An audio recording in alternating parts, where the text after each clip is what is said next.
Ouais, dans Trou Draco, c'est marrant ça, la nouvelle magie. Oh, ton père. Ah. Eh bien, quel excellent moyen de commencer cette vidéo. Merde, en plus on me voit dans le fond. Bonjour à tous et bienvenue sur la Deckquisition. On va commencer cette nouvelle année avec un bon deck pour changer. Parce que je sais, c'est marrant de jouer des decks qui gagnent pas, mais de temps en temps, il faut savoir s'armer de bonnes cartes et s'entourer des bonnes personnes. Et on peut gagner des games. Le deck dont je vais parler aujourd'hui, c'est un deck dont je ne pouvais pas vous parler pendant un bon moment parce que d'abord, je voulais pas faire le deck, puis après j'ai lu les cartes, puis j'ai fait le deck, puis j'ai perdu le deck, et ensuite j'ai déprimé, et j'ai refait le deck, et en fait le truc c'est que même après que j'ai fait le deck, j'étais pas satisfait, je me disais, ça manque de quelque chose, ça manque de... Du coup, je suis dans ma cuisine, j'ai pris ma marmite et j'ai cuisiné. Du coup après je suis allé jouer d'autres decks qui trappent et j'ai recuisiné. J'ai pris des tech cards, je me suis dit, attends, ça marche?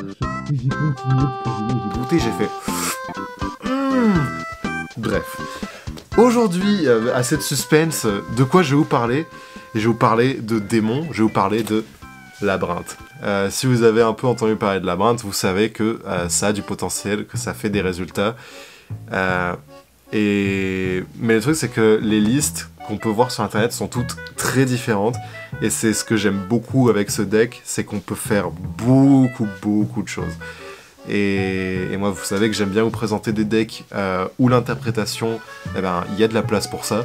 Donc, je vais vous parler de decklist aujourd'hui, mais ce ne sera pas la decklist universelle, ce sera juste des decklists que j'ai expérimentées. Et plus tard, sûrement, il y aura des nouvelles decklists qui seront complètement différentes. Donc, assez parlé, je vais vous présenter mes decks pièges préférés de l'année 2022 et probablement de l'année 2023 aussi. Alors je te rappelle qu'en 2022, il y a Dimorphia qui est sorti. Hein. J'y viens. je parle, assez parlé. Parlons un peu de cartes. Là, je sais ce que vous pensez, vous vous dites... la caméra était en train de filmer, what the fuck? Non, vous êtes en train de vous dire, wow, qu'est-ce que je vois? Pourquoi il y a 5 decks? Bon, alors... Ça, c'est un petit teasing. Ne vous inquiétez pas, je vais pas vous parler d'un deck à 80 cartes aujourd'hui. Et là, qu'est-ce qu'on a? Là, c'est toutes mes expérimentations. On a une decklist labyrinthe pure que je vais vous présenter aujourd'hui. Spoiler alerte. On a mon deck thérapie, qui est Lilith Control aussi. Thérapie. Oui, c'est mon deck thérapie. Son deck, c'est son psy. Oui. C'est grâce à lui qu'il c'est son deck cope. Oui, tout ce que vous avez dit, c'est vrai, hein.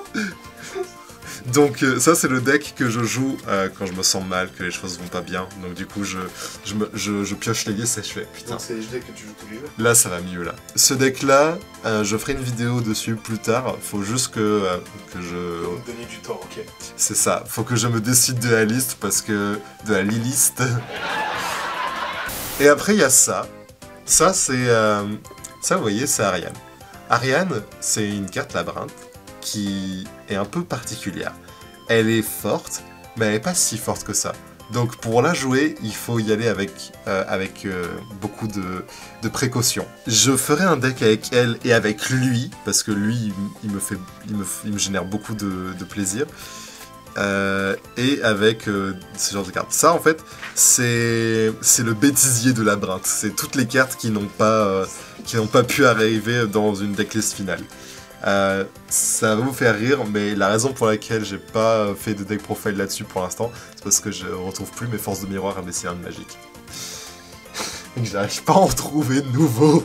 Donc tout ça pour dire, si jamais vous voulez que je vous présente plus de vidéos labyrinthe, ce que je ferai avec grand plaisir, dites-le moi en commentaire et je vous présenterai d'autres versions plus drôles, plus budget si j'y arrive. Mais en attendant, aujourd'hui, je vais vous présenter le vrai deck labyrinthe, celui qui fonctionne, celui qui est fort, celui qui coûte cher. Oui, désolé les joueurs budget, cette vidéo n'est pas exactement budget friendly.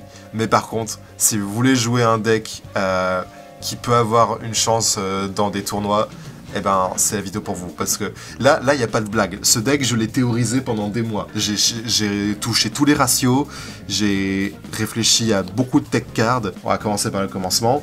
On va commencer avec les monstres. Et en fait, ce qui est particulier avec Labyrinthe, c'est que c'est un deck trap qui a énormément de monstres, et c'est très difficile de cut des monstres parce qu'ils sont tous très forts. Mais, en attendant, il est inimaginable de jouer Labyrinthe sans 3 Ariana. C'est la tuto du deck, et en plus, même si elle se fait negate, elle a un effet chaque tour où elle vous fait piocher une carte si un monstre quitte le terrain par l'effet d'un piège. Et en plus, elle peut spé un démon de la main, ou poser une magie ou piège de votre main. Elle assure un follow-up incroyable. Elle a un rôle crucial. Ensuite, la Best, c'est à mes yeux, c'est sûrement l'une des meilleures cartes Labyrinthe, si ce n'est la meilleure carte Labyrinthe, parce qu'elle peut être jouée ailleurs que dans Labyrinthe, c'est la preuve. Mademoiselle Labyrinthe du Château d'Argent. Ça, vous voyez, ça c'est une carte Yu-Gi-Oh, les gars. Ça c'est une très belle secret rare. Qu'est-ce qu'elle fait? Elle se spé en effet rapide le tour où vous avez activé l'effet d'un Labyrinthe ou d'une carte piège. Elle a 3000 de patates, elle se protège, et elle pose n'importe quel piège en réponse à un piège. Elle fait tout bien. Elle est incroyable. Juste insane. Ensuite, on a Lovely. Lovely, c'est la boss monster. Elle dit que l'adversaire ne peut pas répondre à vos pièges avec des effets de monstre. Donc il ne pourra pas vous entrap ou je ne sais quoi. Il ne pourra pas negate avec des effets de monstre. À chaque tour, elle peut reposer un piège normal depuis le cimetière. Et si un monstre quitte le terrain à cause d'un de vos pièges, vous pouvez détruire une carte que l'adversaire contrôle ou dans sa main. Genre, waouh! Elle peut pas se spé toute seule, donc c'est pour ça qu'on la joue x1, mais elle est cruciale. Elle est cruciale. Pour les petites entrap, car oui, ce deck possède des entrap qui vont poser des magies et pièges depuis le deck, ça vous permet de setup dès le tour de l'adversaire. Et en plus, en fait, au début, leur cost, c'est un -1, mais en fait, vu qu'à chaque tour, ils vont revenir, ça devient des... ça assure votre grind game, tout simplement. Ils sont vraiment très forts. Ça peut être des matériels pour des liens et tout, donc ils ont beaucoup d'utilité, c'est pour ça que j'ai fait un effort, j'en ai cut. Avant j'ai joué à 3 chacun, maintenant je joue à 2, je teste comme ça, pour l'instant ça va. Peut-être qu'ils reviendront à 3, peut-être que je les retirerai, on verra ce que l'avenir nous réserve. Et un horloge, lui il est bien parce qu'il permet d'activer un piège le tour où il est posé, c'est pas mal. C'est pas mal. Certains le remplaceront par Temple des Rois, mais j'ai pas Temple des Rois, donc en attendant, je joue la version tutorisable par Ariana. Un dernier monstre, c'est Roi Absolu Backjack. Cette carte a beaucoup de synergie avec le deck, donc il est insane. Cette carte a extrêmement bien vieilli. Beaucoup de listes ne le jouent pas, mais croyez-moi, dans ce deck précisément, il est giga worth it. Donc voilà, là vous vous rendez compte que c'est beaucoup de monstres. Il y en a 3, 6, 7, 8, 9, 10, 11, 12, 13, 14, 15, 16. Il y a 16 monstres. Et encore, j'ai dû en retirer. J'ai dû en retirer parce que je voulais quand même mettre plus de trappes. C'est beaucoup de monstres, mais ils sont tous utiles. Donc, n'ayez pas peur. N'ayez pas peur. On n'est pas obligé d'être Eldish pour être fort. Hot take, je trouve que ce deck est meilleur qu'Eldish. Voilà. Oh, profanation! Je regretterai jamais ça. Genre, à moins que Eldish reçoive du support, je pense vraiment que ce deck est meilleur. Principalement parce qu'il a plus de cartes, et elles sont vraiment excellentes. Pour les magies, 2 labyrinthe, et 3 pots d'extra. Malheureusement, pot d'extra c'est gratuit dans ce deck, et il a été à la print, donc j'ai pas de raison de pas le jouer. Labyrinthe, c'est un excellent terrain. Il dit que vos bienvenus labyrinthes peuvent péter une carte en plus de leurs effets de base.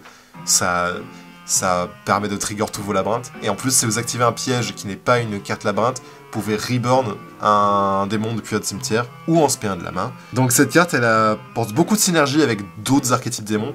Et c'est aussi ça qui fait la force de labyrinthe, c'est qu'il y a beaucoup de potentiel générique. Ce que Dynamorphian n'a malheureusement pas réussi à faire. Une carte, je me sens obligé d'en parler vite fait. C'est une carte que j'aime beaucoup et que je joue normalement. Mais pour l'instant... Photon Hypernova n'est pas encore sorti, donc je peux pas la jouer, c'est Labyrinthe Setup. Ça permet de recycler des pièges labyrinthes qui sont soit dans le cimetière, soit bannis. Ça, contre Unique, c'est pas mal. Et en plus, ça permet de poser 2 pièges normaux depuis le deck. C'est-à-dire que c'est du recyclage qui en plus va tuto 2. Ça, je trouve que c'est vraiment fort. mais cette carte a quand même pas mal de problèmes. C'est que déjà, il n'y a pas beaucoup de magie et pièges labyrinthe à recycler, et ça recycle pas les monstres, et c'est une magie rapide. Bref, elle a plein de problèmes, même si elle est très forte. J'ai fait le sacrifice de la retirer, mais à mes yeux, elle est quand même très forte. Maintenant, la partie intéressante, les pièges. En piège, on va jouer 3 Welcome Labyrinth, on est obligé. C'est le starter du deck qui se recycle tout seul, complètement cracked. Je joue un barrage, je trouve que la carte apporte pas mal de flexibilité. C'est une piège qui dit, quand vous activez un piège, vous l'activez en chaîne et ça copie l'effet. Je trouve que c'est vraiment pas mal. Ça peut détruire beaucoup de cartes, ça peut faire que vous spé 2 avec Welcome. Et en fait, vu qu'on peut la tutoriser, je trouve que c'est pas mal du tout comme tech. C'est pas obligé, mais je lui trouve beaucoup d'applications. Ensuite, je choisis de jouer 3 Archfiend Glitch, parce que je trouve la carte absolument fantastique. Ça va non seulement détruire n'importe quelle carte que vous voulez, mais en plus ça va foolish. C'est extrêmement fort, surtout avec Backjack, qui va donc vous permettre de tuto un autre piège. Elle est magnifique. En plus, elle a pas de once per turn, quoi, genre. Moi, je trouve ça fort de ouf. C'est pas une carte labyrinthe, donc on peut pas la tuto, mais ça synergise quand même avec le labyrinthe, parce que ça... Tant mieux que ce soit pas une carte labyrinthe, parce que du coup, ça trigger l'effet du terrain. C'est ce que je suis en train de dire.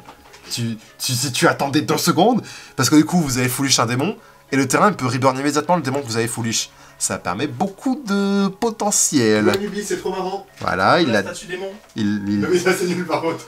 Oui, et Caspar Magical Musket, tout ça. Compulse. Compulse, c'est une carte. Genre, c'est sorti en quelle année? 2006, 2004 2005, je crois. Bon, bah, entre les deux. Cette carte, juste, elle est tellement bien dans ce deck, parce que vous pouvez la recycler avec votre boss monster. Contre les tirs, c'est fort, parce que, nique-toi. L'adversaire, il peut pas répondre si vous avez Lovely. Genre, cette carte, c'est du pain béni. Elle est géniale. C'est pas une carte labyrinthe, officiellement, mais elle a été faite pour. Ensuite, ça, c'est une petite tech card qui me satisfait. J'ai été à la jouer en x1 ou x2. Pour l'instant, x1, ça m'a jamais posé de problème. C'est peine de démon. Ça dit, vous prenez un monstre du cimetière adverse, vous le renvoyez dans le deck, et vous allez envoyer un démon au cimetière. Et évidemment, le démon qu'on va foolish, c'est Backjack, parce que Backjack, il est trop fort. Et mine de rien, pouvoir niquer le setup dans le cimetière de l'adversaire, il y a beaucoup de decks où c'est fort. Pas tous les decks, mais beaucoup. Ensuite, Prisonnier de Dragon de Glace, c'est pas mal du tout aussi. Je sais pas si x3 c'est le meilleur ratio, la carte est très très forte, mais elle a un hard once per turn, et tous les decks ne se la prennent pas. Donc, je réfléchis. Daughter de la Surracine, qui est une ultra sur Master Duel, alors c'est une commune dans la vraie vie. Allez comprendre. Konami, ils ont compris que c'était une bonne carte. Attends, pourquoi on a fait une commune? On est des débiles. Donc cette carte, elle est géniale. Je la joue que x2, parce que, encore une fois, elle a hard once per turn, et elle a quand même un drawback qui est un peu bizarre. Mais son effet est génial. C'est du removal générique. Ça dit, vous ciblez une carte contrôlée par l'adversaire et une carte dans son cimetière, vous envoyez la carte de son terrain au cimetière, et vous posez la carte de son cimetière sur son terrain. C'est un effet un peu particulier, mais en fait c'est vraiment très bien, parce que vous pouvez lui reposer une carte qui lui est inutile, ou genre, vous pouvez dégager un monstre pour en reposer un, et genre s'il joue un deck Xyz ou Lien, ça va le niquer. Contre les decks fusion, effectivement, c'est un peu bizarre, mais mine de rien, je vous jure, cette carte elle a beaucoup d'applications. Mais juste x2 parce que x3 c'est un peu beaucoup. 2 sentences dogma, pareil, je sais pas si à 3 c'est le meilleur ratio. Donc A2 c'est très bien, j'ai jamais eu de problème à jouer x2. Et pour les 2 dernières cartes, on va jouer 2 tech cards. Un vif arrière. Cette carte, c'est très marrant parce que j'ai passé tellement de temps à trash talk cette carte, à dire c'est de la merde, pourquoi ils ont imprimé ça, c'est du gâchis de papier. Et après, j'ai allumé l'application Neuron et je dis pourquoi les Japonais jouent ça? Pourquoi ils jouent ça x3? Qu'est-ce qui se passe? Qu'est-ce que j'ai raté? J'ai beau relire la carte, je comprends pas. Puis après, j'ai joué la carte, et j'ai compris. Donc, pourquoi je joue cette carte? Je veux franchement juste tester.